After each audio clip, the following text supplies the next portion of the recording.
Todas as imagens deste episódio foram registradas a dezenas, centenas ou milhares de metros abaixo da superfície do planeta, onde poucos se aventuram. Ao pensarmos nos poucos lugares do planeta ainda desconhecidos pelos humanos, geralmente lembramos do espaço ou das profundezas do oceano. Há regiões pouco conhecidas, mas tão misteriosas quanto. Sob a superfície da Terra, há lugares com mundos enterrados, cheios de galerias e grandes cavidades, e cujo labirinto de túneis, quase sempre hostil e de uma beleza impressionante, forma labirintos que podem ter centenas de quilômetros de extensão. Muitos desses reinos subterrâneos sob montanhas, desertos ou selvas são tão vastos que exploramos só uma pequena parte. Outros ainda esperam ser descobertos e são terras incógnitas. Esses mundos foram pouco explorados por serem inacessíveis às máquinas e só revelarem seus segredos aos poucos. Aos que se aventuram nesses lugares isolados da superfície, subindo, expedições que exigem passar dias em túneis, muitas vezes pouco mais largos que um caixão e sob centenas de metros de rocha. Vamos partir hoje para descobrir territórios nunca iluminados pelo sol. Onde vamos começar nossa aventura? Será que ao menos temos noção do tamanho da nossa ignorância e das redes subterrâneas ainda por descobrir? Surpreendentemente, é possível responder a essa pergunta com base na quantidade de galerias subterrâneas e no número de cavernas que foram descobertas por quilômetro quadrado. Nas regiões mais profundamente exploradas, que ficam principalmente na Europa e nos Estados Unidos, é possível estimar a extensão dessa ignorância e ela é absolutamente vertiginosa. O veredito surpreendente é o seguinte: estima-se que apenas 10% das cavernas e redes subterrâneas do nosso planeta foram encontradas, e dessas 10%, a grande maioria ainda não foi totalmente explorada. Muitos dos mais imponentes sistemas subterrâneos conhecidos possuem, de fato, ramificações ou galhos nos quais o avanço dos espeleólogos acabou sendo interrompido abruptamente, seja pelo encontro de um poço muito profundo, de um sifão muito longo, de uma abertura muito estreita ou perigosa demais. Mesmo as estimativas mais otimistas apontam que menos de 1% dos mundos subterrâneos já foram totalmente explorados. Sobre os 90% onde ninguém entrou, são terra incógnita. Até hoje, cerca de 10 mil quilômetros de galerias em 3 mil sistemas principais foram documentados no mundo. E estima-se que existam pelo menos milhões de quilômetros de túneis, contendo cerca de 50 milhões de cavernas, salões de abismos e cavidades ainda inexploradas. Mapear esses vastos territórios depende totalmente de uma comunidade de poucos milhares de mulheres e homens, apaixonadas e suficientemente experientes para se lançarem em expedições de exploração, muitas vezes complexas de realizar, para adentrar nesses reinos das profundezas. O início da história é sempre igual. É preciso achar as portas de entrada. Excepcionalmente, acontece de serem tão grandes que não podem ser perdidas, e às vezes até construíram templos dentro delas. Na maioria das vezes, essas aberturas são apenas buracos no relevo. Buracos simples, que às vezes escondem uma rede de túneis sinuosos de proporções impressionantes, capazes de levar a descobertas alucinantes. Os mapas mostram as áreas já exploradas das duas redes mais profundas do mundo. Os sistemas Verjovkina e Kroubera ficam na Geórgia, na cadeia do Cáucaso Ocidental. Na superfície, as entradas para esses mundos subterrâneos não chamam a atenção. Elas não deixam transparecer a imensidão dos abismos e da rede subterrânea a que dão acesso, e que se aprofundam verticalmente nas montanhas por quase 2.200 metros. Para chegar ao fundo desses sistemas, o espeleólogo experiente enfrenta dias de expedição por poços vertiginosos, lagos subterrâneos e passagens extremamente estreitas. Todos esses sistemas subterrâneos, desde a simples e modesta caverna de algumas dezenas de metros cúbicos até os monstros cujo volume é tão vasto que é possível inflar um balão de ar quente dentro deles, não deixam nada ao acaso. Eles foram esculpidos pacientemente pelo maior escultor das profundezas, a água. Ao infiltrar-se nas fissuras, com o tempo e a química, consegue escavar a rocha e transformá-la em um queijo suíço. Assim, enquanto os arquitetos constroem uma catedral em algumas décadas, a água esculpe estruturas subterrâneas igualmente vastas ao longo de milênios. Nem todas as rochas são sensíveis ao fluxo. Algumas resistem por serem quimicamente estáveis, mas calcário, gesso e dolomita são corroídos pela água. Essas rochas são corroídas pela chuva, porque a água adquire CO2 ao passar pela atmosfera e solos, que, ao reagir com a água, formam pequenas quantidades de ácido carbônico, uma substância levemente agressiva. Nos maciços de rochas calcárias, formados por milhões de anos de acúmulo de conchas fossilizadas, a água da chuva, levemente ácida, ataca continuamente as pedras, escorrendo nelas ao longo do tempo, molécula por molécula, gota por gota. A notável capacidade de dissolver carbonato de cálcio, aliada à paciência geológica, amplia fissuras e, ao longo de milênios e acidez, escava poços, condutos e galerias que formam paisagens incríveis sob os maciços atravessados pela água.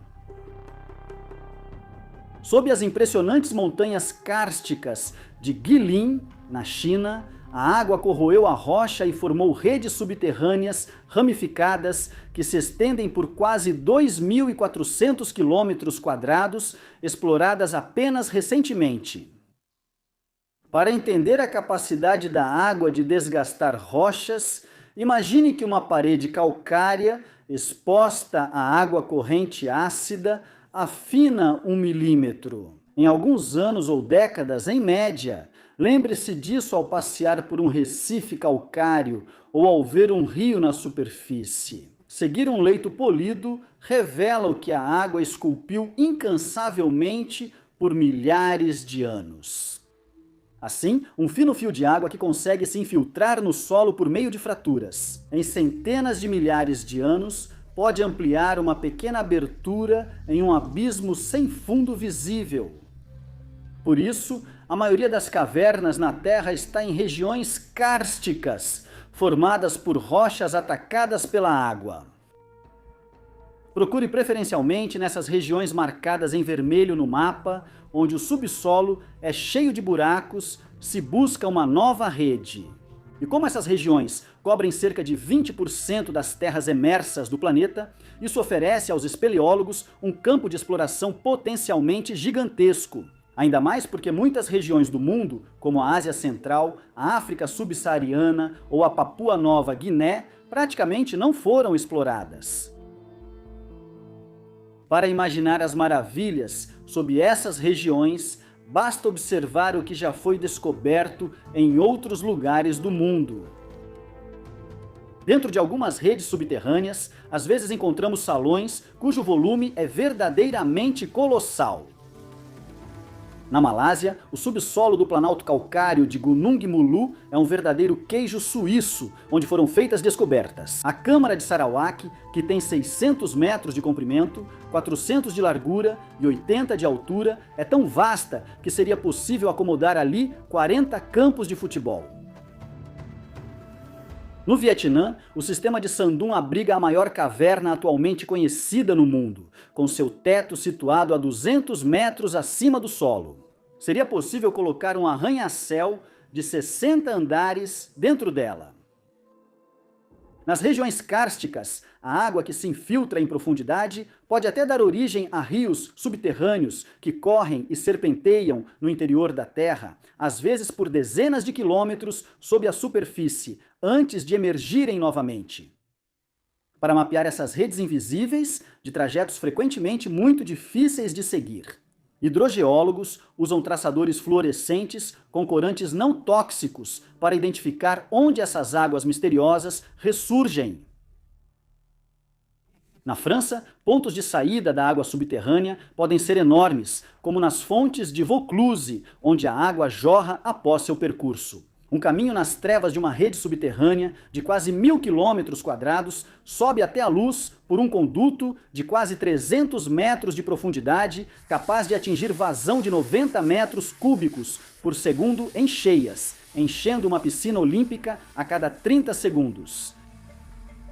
No subsolo, a água não só circula e escava, mas também constrói estruturas delicadas, depositando o que retirou da rocha em outros lugares. Quando uma gota de água com cálcio dissolvido cai do teto da caverna, libera dióxido de carbono, causando a precipitação do carbonato de cálcio.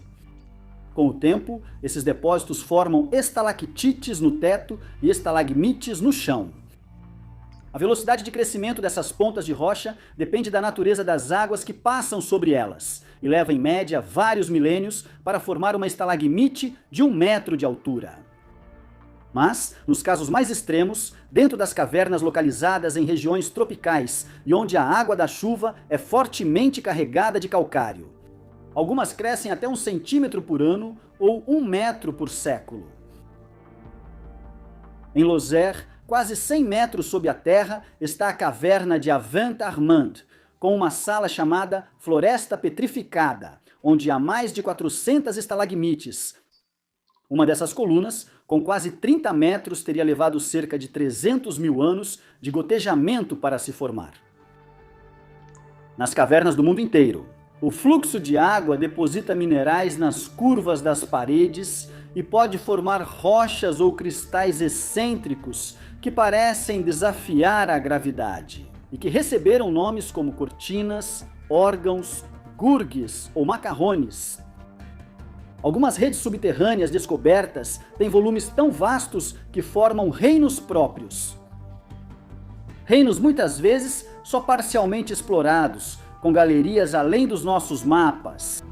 Atualmente, o rei dos labirintos subterrâneos é, sem dúvida, a rede de Mammoth Cave. Localizada no Kentucky, Estados Unidos da América, ela tem mais de 680 quilômetros de galerias. Mas todo esse conjunto de túneis tortuosos, variados e que podem ser secos, úmidos, grandes ou estreitos, limpos ou empoeirados, é só a parte mapeada de um conjunto certamente maior. Todos os anos, expedições descobrem novos ramais nesse sistema, que já hoje é 2,5 vezes maior do que todas as linhas de metrô da cidade de Paris. Apesar de impressionante, quase certo que o sistema da caverna Mammoth não é o maior do mundo. No estado de Oaxaca, no México, há galerias de acesso difícil cujo fundo ninguém alcançou, mas cujos fluxos de água demoram muito para emergir do maciço. E surge tão longe que se acredita que existe nessas montanhas uma rede inexplorada, de dimensões descomunais, que deve superar em tamanho tudo o que conhecemos, mesmo que grande parte dela provavelmente esteja submersa pelas águas. Alguns dos maiores sistemas de cavernas conhecidos estão totalmente submersos. Formadas na última era glacial, quando o mar estava 120 metros mais baixo, as redes subterrâneas de Yucatán, no México, foram depois tomadas pelas águas. Por isso, para explorá-las, é preciso usar cilindros de mergulho.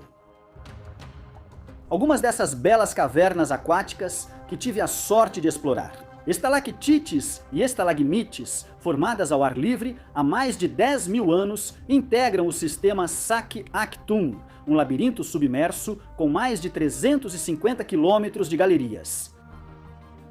Por isso é o maior sistema de cavernas subaquáticas do mundo. Um sistema tão vasto que ainda guarda muitos segredos. A água descer por gravidade explica por que a maioria das cavidades foi descoberta nos relevos do planeta. Em planícies ou perto do litoral, ao aprofundar, logo encontramos lençóis freáticos, água do mar ou rios subterrâneos. Se a presença de água complica bastante o acesso a certas redes, existem até mesmo algumas que são totalmente inacessíveis, simplesmente porque não possuem portas de entrada. Em áreas ricas em calcário, como o Planalto de Yunnan, sul da China, ou nos Balcãs, a análise das ondas sísmicas possibilita um ultrassom do interior da Terra. Ao se propagarem de maneira diferente dependendo dos meios que encontram, permitiu detectar a presença de redes subterrâneas enterradas sob a superfície, mas sem acesso conhecido até lá. Mas não pense que há muitas salas gigantes ou grandes bolhas de vazio sob as montanhas nas profundezas do nosso planeta. Todas as redes isoladas, identificadas por ondas sísmicas, ficam a poucas centenas de metros abaixo da superfície, o que é raso considerando o diâmetro do planeta. Ao mergulhar no interior da Terra, a pressão das rochas e a dificuldade de circulação da água em grande volume impedem a formação de grandes cavidades. De qualquer forma, essas redes estreitas e seladas pelo empilhamento das camadas rochosas provavelmente permanecerão inacessíveis para sempre, pois, para alcançá-las, seria preciso ir além de sua beleza, que já desperta o desejo de explorá-las. Ambientes de difícil acesso atraem cientistas, pois funcionam como bibliotecas naturais que guardam registros de mundos extintos. Porque na paz mineral dessas cavidades preservadas das agruras da superfície, tudo se conserva por muito tempo.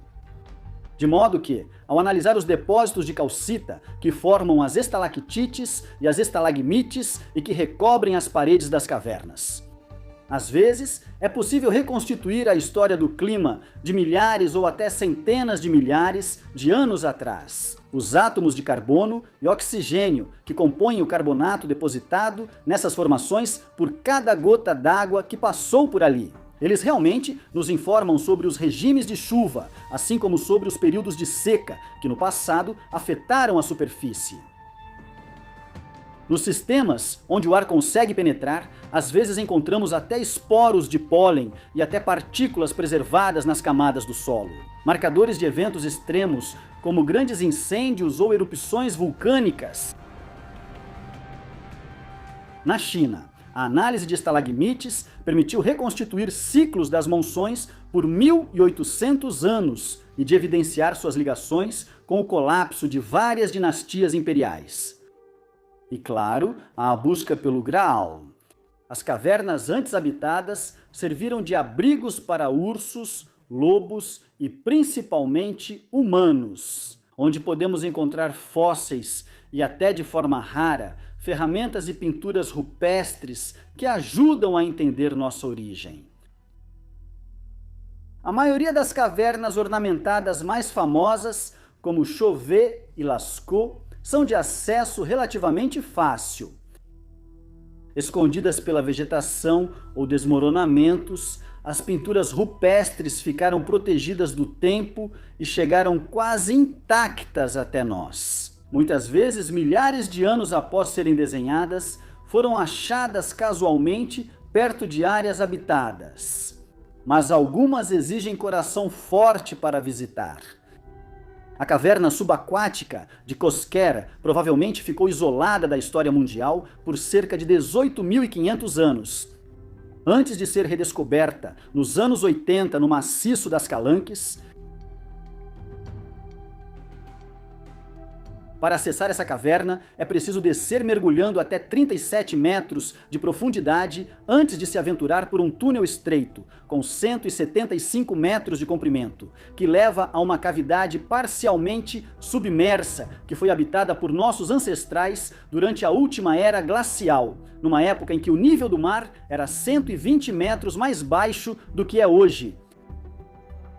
Embora as condições que prevalecem nas redes subterrâneas sejam de uma hostilidade sem igual, encontramos ali criaturas estranhas que conseguiram se adaptar. Nesses mundos úmidos, escuros e de temperatura estável, a seleção natural criou metabolismos e maravilhas biológicas improváveis. Assim, encontramos nos corpos d'água formados nas entranhas da terra, peixes que abandonaram a visão e cujos olhos, tornando-se inúteis, acabaram por se retrair e depois desaparecer. Em ambientes sem luz, às vezes encontramos insetos translúcidos e salamandras albinas, como os proteanguídeos, que se alimentam filtrando partículas orgânicas antigas, às vezes com anos, que encontram na água parada. Como outras criaturas daqui, os protés se adaptaram para viver de forma econômica e têm longevidade estimada em 1 século. Esses organismos dominam a desaceleração do metabolismo e podem passar anos imóveis, sem alimento. Experiências mostraram que eles conseguem sobreviver quase 10 anos sem comer. Mas, pessoalmente, o que mais continua me surpreendendo nesses impérios das cavernas é justamente o fato de que alguns humanos são apaixonados ou ousados o suficiente para se aventurarem lá dentro. Para muitos, descer voluntariamente em um buraco escuro, úmido e apertado, sem garantia de voltar vivo, já parece imprudente à primeira vista. O que faz espeleólogos dedicarem fins de semana, férias e até suas vidas a expedições que, mesmo pequenas, exigem logística militar para aumentar as chances de sucesso, para não ficar sem luz, para não se perder em um emaranhado de galerias labirínticas, ou pior, ser vítima de uma dessas enchentes repentinas provocadas pelas tempestades, que em minutos podem tornar uma galeria seca em córrego negro, bloqueando a subida e apagando a sinalização. Não busco fama, a espeleologia é um meio restrito, sem público ou pódio. Alguns dirão que descem para vivenciar um mundo à parte e ver espetáculos hipnotizantes únicos na Terra. Explorar templos esquecidos, catedrais minerais formadas por milênios de águas escorrendo, e cujo silêncio permite aprender a ouvir e observar com uma acuidade ainda maior. Outros dirão que esses mundos invertidos são territórios encantados onde se aventuram, pelo prazer passageiro de estar em lugares mágicos que só existem quando pessoas os visitam, e pelo prazer de saber que quando eles se forem, tudo voltará ao silêncio e à escuridão, por semanas, meses ou anos, até que alguém tenha coragem de retornar. Outros ainda, muitas vezes os espeleólogos mais experientes e adeptos da exploração, vão te dizer que se lançam nesses túneis, com os capacetes bem presos na cabeça e cordas nas mãos, porque eles gostam da ideia de empurrar o horizonte sem saber quando vão parar. Isso avança menos pela glória do que pelo mapa. E o prazer de se aprofundar em territórios desconhecidos, em meandros que ninguém antes deles jamais tinha visto. Em uma época em que a superfície do nosso mundo foi fotografada, mapeada, explorada e observada de todos os ângulos, eles vivem uma aventura sem sinal nem sistema de posicionamento global. Eles exploram áreas onde são os primeiros a passar. Com suas expedições subterrâneas, eles afastam as últimas zonas de sombra e terras incógnitas. Por fim, alguns com visão espiritual dirão que entrar no coração dessas montanhas invertidas, cujas paredes se fecham aos poucos sobre você. Ao se aprofundar nelas, você toca o mundo por dentro e se despe um pouco. Afundando-se neste mundo sem notícias ou conexão, deixamos o ego cair. Rastejar ou se esgueirar ensina humildade e é uma retirada voluntária que permite tanto fugir do mundo quanto vivê-lo de outro modo. Descer à terra é como mergulhar em si mesmo. Entramos em um universo isolado e sem referências, onde não há dia ou noite e a noção do tempo se perde, diferente da superfície. E mesmo que, ao voltar à superfície, estejamos um pouco enlameados e cansados, também nos sentimos um pouco mais vivos. Descemos até as entranhas da Terra como se entrássemos em um ambiente fechado e saímos de lá renovados, com uma única ideia na cabeça: voltar. Seja qual for a explicação, a espeleologia é uma loucura suave e preciosa para quem se encanta, não levantando os olhos para o céu, mas mergulhando-os no abismo de um mundo que só quer ser visitado, um mundo escondido, às vezes a poucos metros, sob nossos pés.